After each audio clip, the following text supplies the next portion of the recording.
Om Namo Bhagavate Vasudevaya. Om Namo Bhagavate Vasudevaya. Om Namo Bhagavate Vasudevaya. Om Namo Bhagavate Vasudevaya. Om Namo Bhagavate Vasudevaya. Om Namo Bhagavate Vasudevaya. So today we are continuing reading Srimad Bhagavatam, Canto 1, Chapter 1, text number 3. Chanting the shloka word to word? No, just read the Sanskrit in translation and purport. Without repetition? Okay. Nigama kalpa tarorgalitam palam Shuka mukhatamritadrava samyutam Pibata Bhagavatam rasamalayam Muhuraho rasika bhuvi bhavakaha. Translation. O expert and thoughtful man, relish Srimad Bhagavatam, the mature fruit of the desire tree of Vedic literatures. It emanated from the lips of Sri Shukadeva Goswami. Therefore, this fruit has become even more tasteful, although its nectarian juice was already relishable for all, including liberated souls. So, in purport by His Divine Grace, Srila Prabhupada, continuing.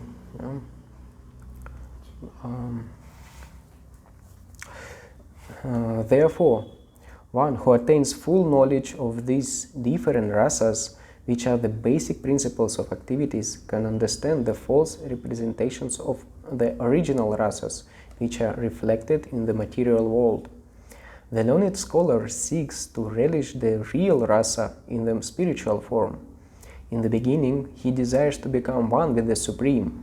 Thus, the less intelligent transcendentalist cannot go beyond this conception of becoming one with the spirit whole without knowing of the different rasas. In this shloka, it is definitely stated that spiritual rasa, which is relished even in the liberated stage, can be experienced in the literature of the Srimad Bhagavatam due to its being the ripened fruit of the all Vedic knowledge. By submissively hearing this transcendental literature, one can attain the full pleasure of his heart's desire. But one must be very careful to hear the message from the right source. Srimad Bhagavatam is exactly received from the right source. It was brought by Narada Muni from the spiritual world and given to his disciple Sri Vyasadeva. The latter, in turn, delivered the message to his son, Srila Shukadeva Goswami. And Srila Shukadeva Goswami delivered the message to Maharaja Parikshit just 7 days before the king's death. Srila Shukadeva Goswami was a liberated soul from his very birth. He was liberated even in the womb of his mother, and he did not undergo any sort of spiritual training after his birth. At birth, no one is qualified, neither in the mundane nor in the spiritual sense. But Sri Shukadeva Goswami, due to his being a perfectly liberated soul, did not have to undergo an evolutionary process for spiritual realization. Yet, despite his being a completely liberated person situated in the transcendental position above the three material modes, he was attracted to his transcendental rasa of the Supreme Personality of Godhead, who is adored by liberated souls who sing Vedic hymns. The Supreme Lord's pastimes are more attractive to liberated souls than to mundane people. He is of necessity not impersonal, because it is only possible to carry on transcendental rasa with a person. Namo Vishnupadaya Krishna Prejnaya Madale Shrimate Bhakti Swami Nityanande. Namo Vishnupadaya Krishna Prejnaya Madale Shrimate Bhakti Vedanta Swami Nityanande. Namaste Saraswati Devi Gurvani Pracharine Nirvishesha Shunyavadi Pashnyatyadishtarine. Jai Shri Krishna Chaitanya Prabhu Nityananda Shri Advaita Gadadhara Shivasati Gaura Bhaktarinda. Hare Krishna, Krishna Krishna, Hare Hare, Hare Rama, Rama Rama, Hare Hare. Again, translation. O expert and thoughtful man, relish Srimad Bhagavatam, the mature fruit of the desire tree of Vedic literatures. It emanated from the lips of Sri Shukadeva Goswami. Therefore, this fruit has become even more tasteful, although its nectarian juice was already relishable for all, including liberated souls.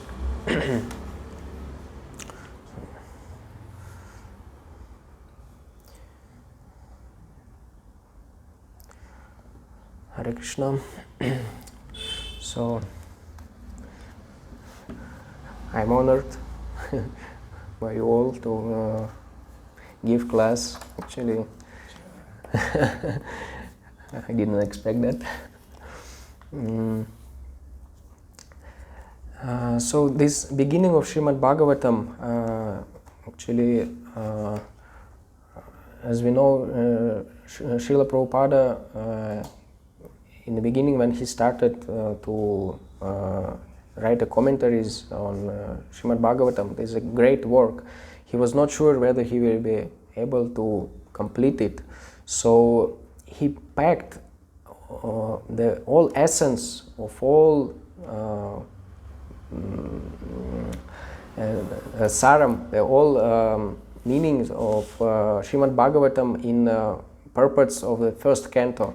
So when we start reading Srimad Bhagavatam, commentaries on Srimad Bhagavatam by Srila Prabhupada, we in every page, so much is packed, to unpack even one shloka will take, it may take years and years. So here Srila Prabhupada is speaking about rasas. Even before he started describing the different rasas which are present in the spiritual world, different emotions, interactions with the Supreme Lord. So here he continues to show how less intelligent transcendentalists, or basically Mayavadis, they cannot perceive the spiritual rasas, and they decide to give up all kind of interactions with the Supreme Lord altogether. They don't relish the rasas with the Supreme Lord, and they don't want to do that.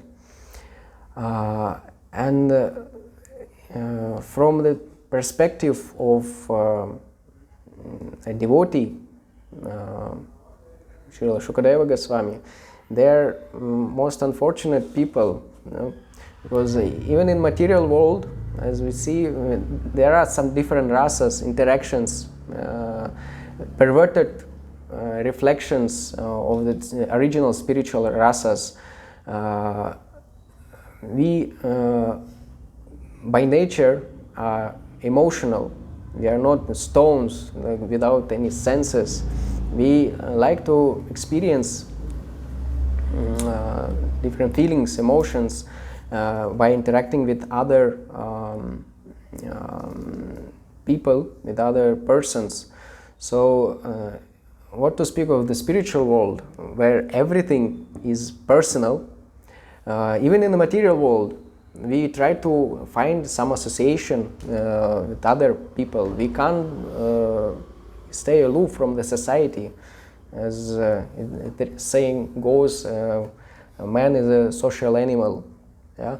So we require this rasas, interacting with others. So it's very natural. The only thing is we don't know, we don't understand the taste of the spiritual rasa, which is relished only on the liberated stage.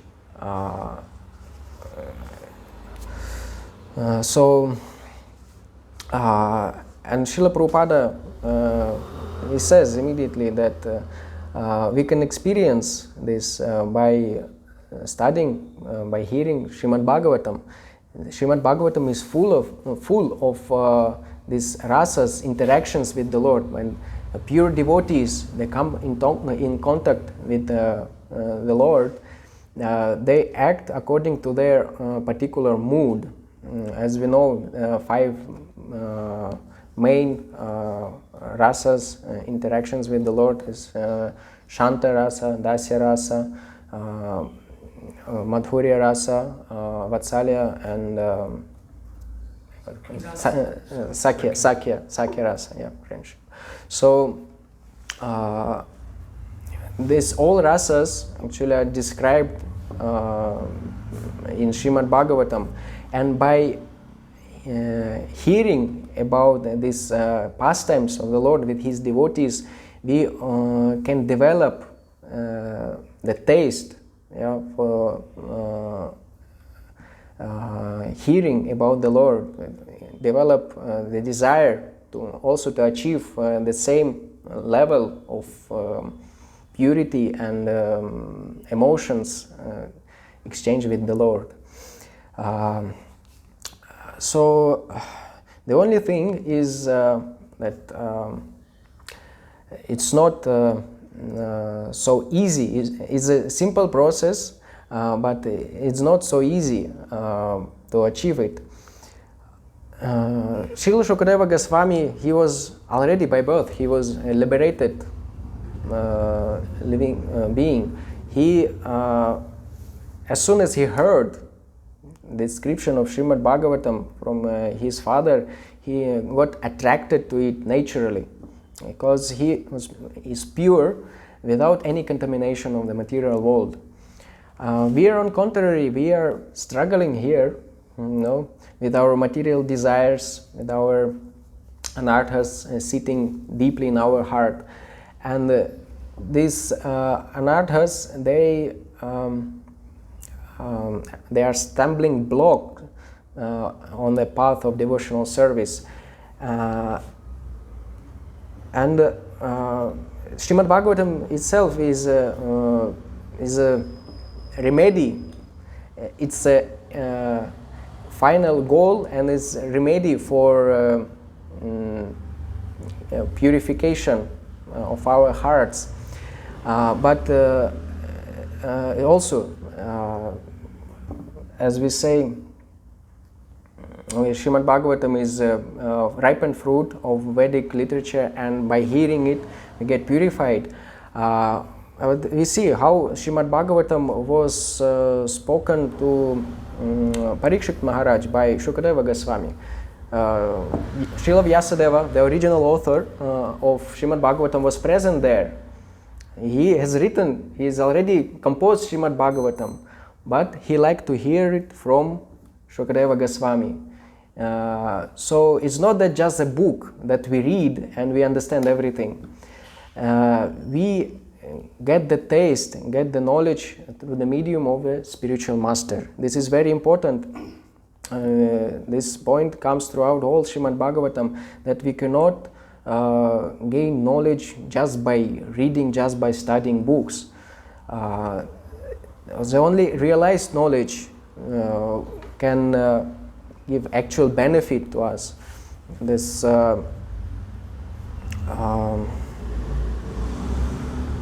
there is a shloka in the next chapter of Srimad Bhagavatam, Nashta Prayeshva Abadrishu, which says that by regularly hearing Srimad Bhagavatam and serving the spiritual master, we can achieve the love of Godhead.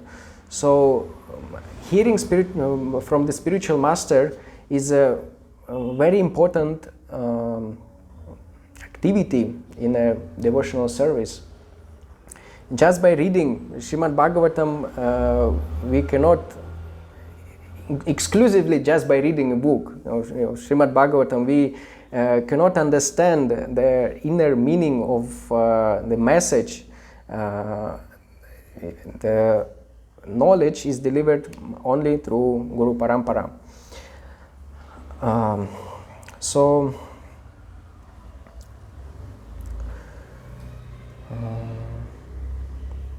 Yeah, and Srila Prabhupada writes, by submissively hearing this transcendental literature, one can attain the full pleasure in his heart's desire. So this is also very important, the mood in which we receive the knowledge, that humbleness and submissiveness to the spiritual master is also a very important point. We see nowadays, as we go to the schools and colleges, children there, previously there was some respect towards the teacher, some awe and reverence. He's a knowledgeable, he's a respected person, and I have to listen to him. But now, as Kali Yuga develops more and more, even in a school, we see how students, they are showing their disrespect towards the teacher, and now even teachers are afraid to call themselves as a teacher. They are counselor, or an advisor. You know, I'm not a senior. I'm equal to you. I'm just giving some advice. You know, so the culture of respect towards a senior, towards guru, is rapidly disappearing from our society,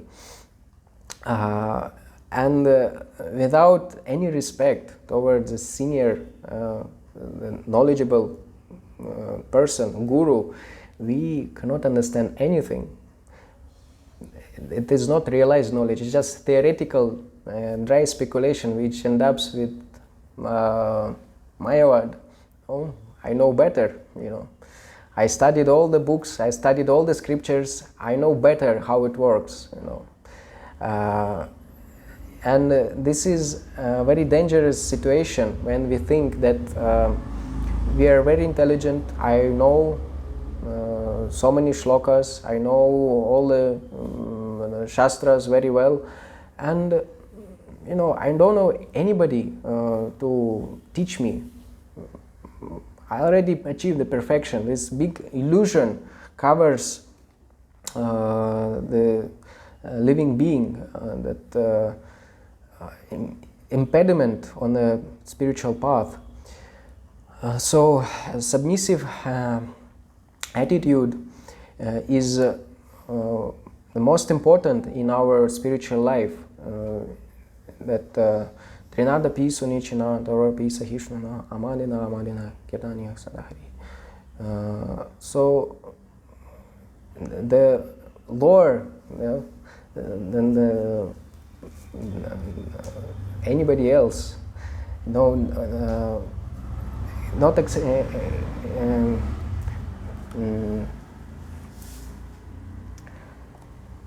not expecting anything, any honor on our part.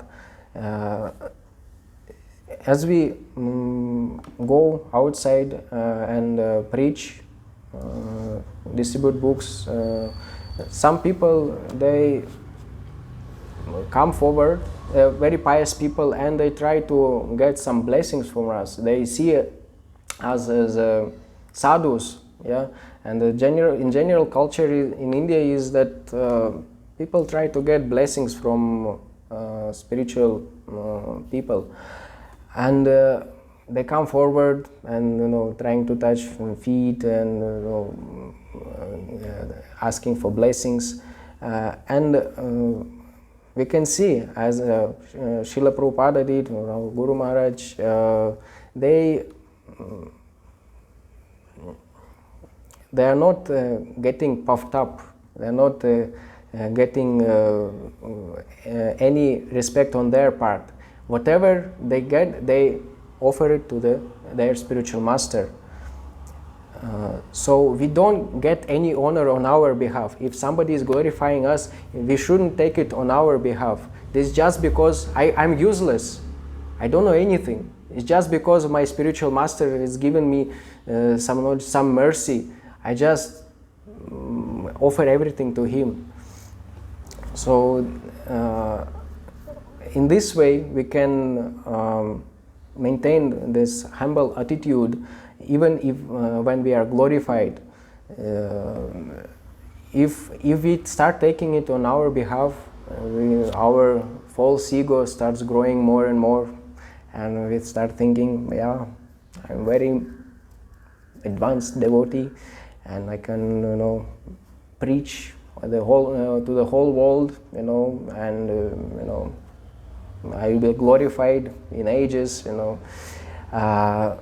and it destroys actually this seed of bhakti. This development immediately stops. So no one is qualified actually, not in a mundane or in a spiritual sense. It's only by the mercy of the spiritual master we get qualification to preach, to give this knowledge of Srimad Bhagavatam to others, not expecting any respect in return.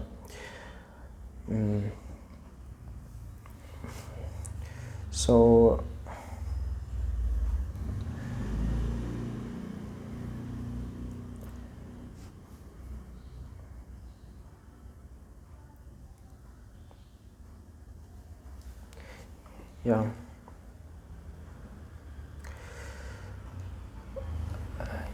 and it's another point here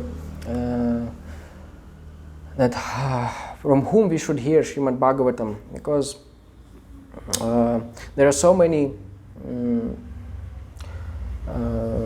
scholars throughout the world who are quite learned in Sanskrit, and they give their own commentaries on the scripture. Especially we see Bhagavad Gita, how many commentaries, even at the time of Srila Prabhupada, they were there. In the West, hundreds of different translations, interpretations, and commentaries on Bhagavad Gita. And still, Srila Prabhupada has when he came to the West, he understood that he has to give his commentary in English for giving a proper, pure understanding of the message of Krishna. There are many scientists who study scriptures, and they give their explanations. According to this Bhagavad Gita, Krishna is saying that he is supreme, but actually, let's be reasonable and see all the opinions. So, although they are considered to be scholars, they speculate on the ground of their learnership. They don't actually give any spiritual realized knowledge to the people.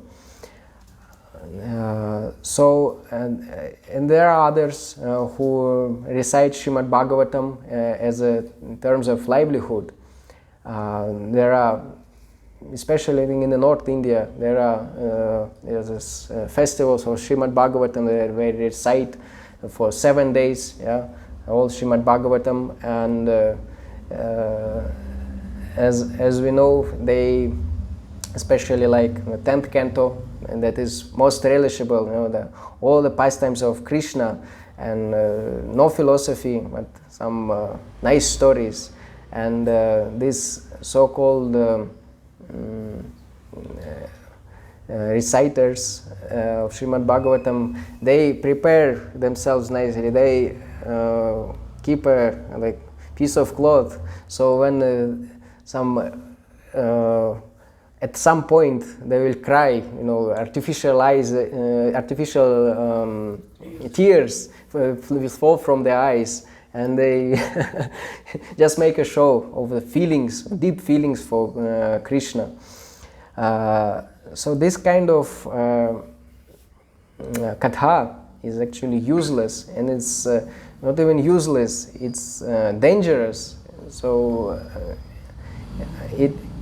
it diverts us from the real message of Srimad Bhagavatam, which is to attain spiritual rasa, not mundane, covered mundane rasa, which is covered by material modes of nature.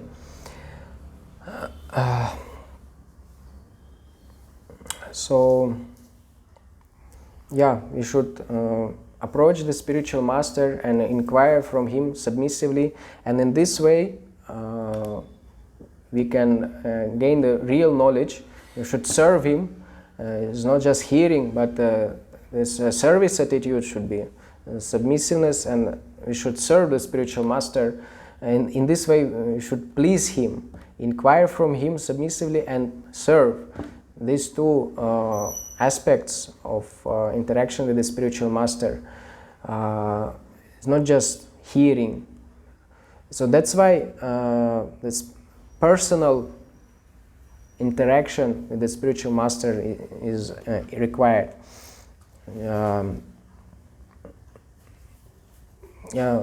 As we know, in Bangalore there is a group of so-called followers of Srila Prabhupada, and they declare that Srila Prabhupada is the last Acharya and no one else is there to continue the line of Guru Parampara. This doesn't appeal to any intelligent man. Srimad Bhagavatam refutes this. Although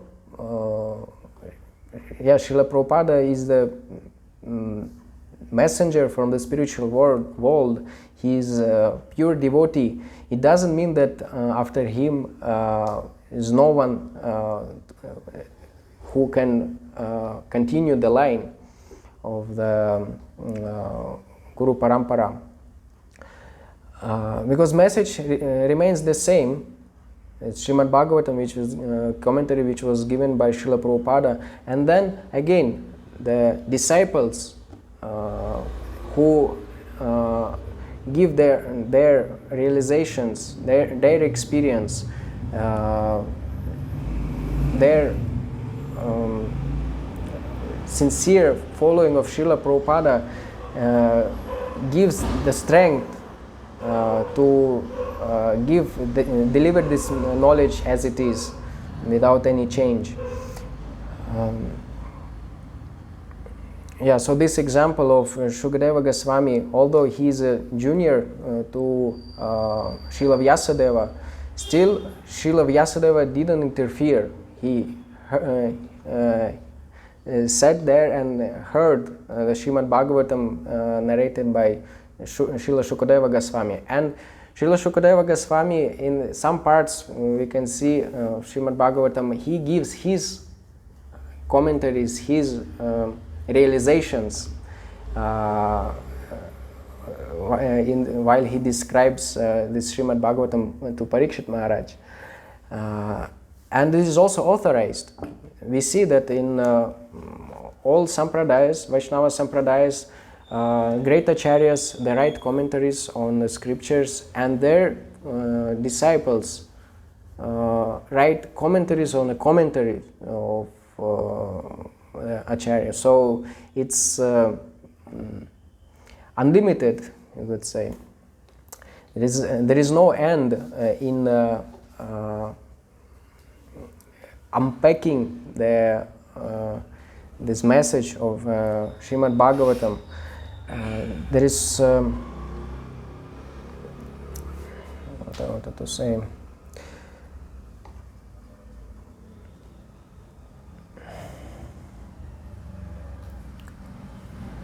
There is example given here as Shukadeva Goswami is like parrot. He touches when he touches the mango, ripened fruit, it becomes even more sweeter. As I just came to India, I had some mangoes, first time in my life, and it was very tasty and relishable. But then one boy came and in ashram, and he said, "This mango is just nothing, you know. In my farm, when I live, you know, there are so many trees and so many mangoes, and you know, when parrot comes and eats that mango, I take only that one, because I know that one is the tastiest mango in the whole world." So when Shukadeva Goswami touched the Srimad Bhagavatam with his purity and realization, that taste of Srimad Bhagavatam has become even more tasteful. So when we discuss Srimad Bhagavatam, when we share our realizations, it also becomes tastier for us, and we get more desire to listen, and study Srimad Bhagavatam even more deeper and deeper.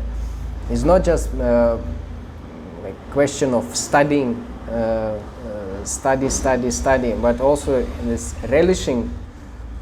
It comes only through the association with pure devotees.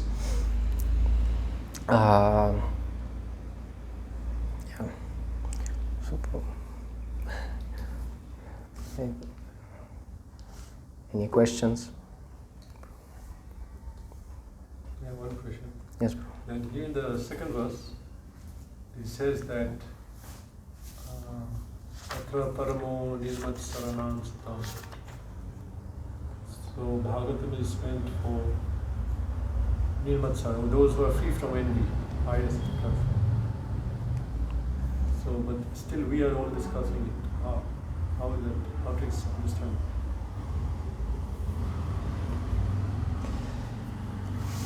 It means that Srimad Bhagavatam is meant only for the discussion of pure souls.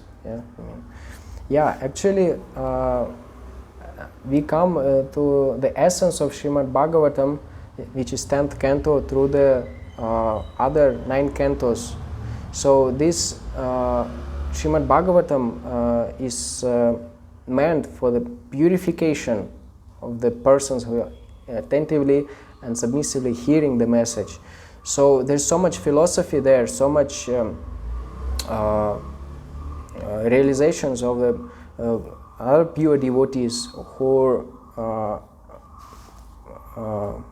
pray to the Lord. There are so many prayers in the 5th canto, Prahlad Maharaj and others. So as we go through all the stages, we get purified, and actually when we come to the 10th canto, we are supposed to get the proper understanding and attitude to hear this message. It's not meant for the immediately jump, as Srila Prabhupada says in a commentary. We shouldn't immediately jump with our contaminated mind to the 10th canto and enjoy this rasa, this Krishna's pastimes, because we'll misunderstand it. So that's why we hear Srimad Bhagavatam through the medium of the spiritual master, who gives proper understanding and imbibes proper attitude to hear the message. So pure souls, they are relishing hearing Srimad Bhagavatam. And what is the hope for the conditioned souls? If we are cut off from the Srimad Bhagavatam, from the pastimes of Krishna, how will we get purified? Krishna's pastimes, Lord's pastimes, they're meant for the purification, so that we'll get taste for hearing the message. And as we get purified, we get more desire to hear it again and again. Previously, in all villages, people used to read and discuss daily Ramayana and Mahabharata. It is a story of pastimes of Lord Ramachandra and Krishna, basically. So they are not very learned people, but just from the birth, hearing again and again, they knew all the story, and still they were going on repeating the same and tasting it. Yeah, so they got the taste of hearing about the pastimes of the Lord. and because of this process, our heart gets purified, and at one point we get to the stage of relishing pure spiritual rasa, the taste of Srimad Bhagavatam. Yeah? Thank you. Krishna book is the summary of 10th canto. Yes. Sum and substance of both of them are same, there is no much difference, or maybe there is some difference. We are told we should not directly jump to the 10th canto, but we, even before reading Bhagavatam, we read Krishna book. So, are we not jumping? How to understand this? Even in Krishna, What is the specific difference between 10th canto and Krishna book in detail? there is no difference. There is 10th canto described without any adulteration, but Srila Prabhupada gives also explanation. All the rasa dance is not just description of rasa dance. You see, there is a commentary also. Srila Prabhupada gives an explanation how we should hear these pastimes. So it's not just story. It's also commentary of Srila Prabhupada, who gives an idea how we should hear this. Why he has written this Krishna book, as far as I remember, that is also he was not sure that he will finish.